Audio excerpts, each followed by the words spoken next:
145 pounds of chains total. Oh, good afternoon, YouTube, and welcome back to another episode here at WILDMAN Lives. I'm your host, WILDMAN. On today's episode, I'm going to throw the chains on the bench press, and this is going to be the last time that I train for volume using chains on the bench press. My pec is feeling a lot better from the last time I was bench pressing, and I slightly tweaked the left tendon in my pec. So now I want to test that today, see how many I can do, and I'm going to be doing some swinging yoke walk and some rope climbs in between. So let's jump in and get started. So this is going to be the last time that I train for volume using chains. This is what a normal bench press movement pattern looks like. And when you throw the chains on, they're heavier at the top than they are at the bottom. So this is 140 pounds on the bar, 135 plus those chains that never touch the ground makes it 140 pounds, and 40 pounds of drop chains. So that makes it 180 pounds at the top and 140 at the bottom. And in between my sets, I'm going to be doing prone rope climbs. This really carries over great into strongman movements because it works your grip, your back, and your total body movement pattern. And it'll come in handy if you ever need to stand up when you're water skiing. And I'm also going to be doing the swinging yoke walk. Now this is going to get heavier as we go along through the workout, and you can see how much it swings already. So this is going to really tax the core, especially as it gets heavier. Now I'm going to keep going up in weight until I get to my top sets. And I'm going to be doing those rope climbs and the swinging yoke walk in between those sets. Now, not only are the chains helping the bottom part of my bench press, but it's a little wobbly. Those chains move a lot. So that's kicking in my stabilizers to make sure that I'm able to control the weight. Now here comes my top sets. So it's going to be 280 pounds on the bar, plus those 40 pounds of drop chains is going to be a total of 320 pounds. Now normally when you're bench pressing, once you get past the middle, the lift gets easier. But when you add the chains on there, it makes the lift significantly harder. And that was kind of the purpose of this. You can see that as I'm coming up to my last rep, it's going to be a grind. And normally it gets easier right there, but I had to fight it in order to get past the sticky point and re-rack it. So that was the first set, and then I added the weight to the yoke as well to 250 pounds, and that's just going to keep going up and up and up. Now, for my second set, unfortunately, disaster struck. I tried to get a different camera angle, and I had a blue tarp set up to kind of block out the sun. And as I began to do my 5 reps, the tarp fell over and knocked my camera over.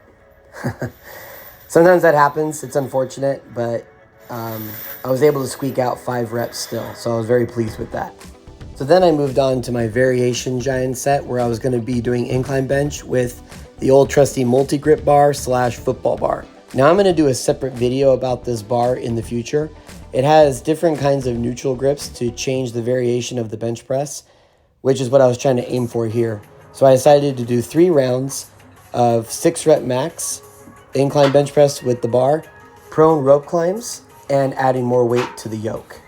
Now, the reason why they call this bar a football bar is because football players will actually train with this bar instead of a regular bar. This is a common movement pattern that football players will use, especially if they're on an offensive or defensive line, because they're going to be pushing their opponents away. So this is a great way for football players to be able to overload that movement pattern and make them better athletes. Now, I like to use this because I feel like it carries over into the log overhead press very well, because it's kind of the same movement pattern and really hits your chest and your triceps in a different way. And now I've upped the weight to 320 pounds on the yoke. I did this for 3 rounds, and I did it all beltless. But when I moved on to my assistance giant sets for 3 rounds, I was going to build up to a heavy 1 rep max walk. And the goal was going to be 600 pounds because I did a back squat session not too far from this day, and my legs were very, very sore. So this was a good time to test it and see if I was able to hit that big weight again, because I've only done it once. And being under fatigue in the legs, I wanted to see how far I could get it. So right here is 600 pounds. And the key to this is to just make sure that you start off with your legs apart, gradually get it set, and when you start to move, bring your feet in as close as you can and almost walk your feet one in front of the other, because that will mitigate the swinging a lot more. But either way, it's going to swing, and it was taxing my core like crazy. As you could see, that was rough. And in between my sets, as I was working up to a heavy yoke, I was doing ring push-ups. Ring push-ups are fantastic assistance exercises because it works your stabilizers in your muscles a lot better than regular push-ups. And in between that, I was doing ring rows for some antagonistic volume in the workout. Now, I did some accessory portions after this that I didn't film.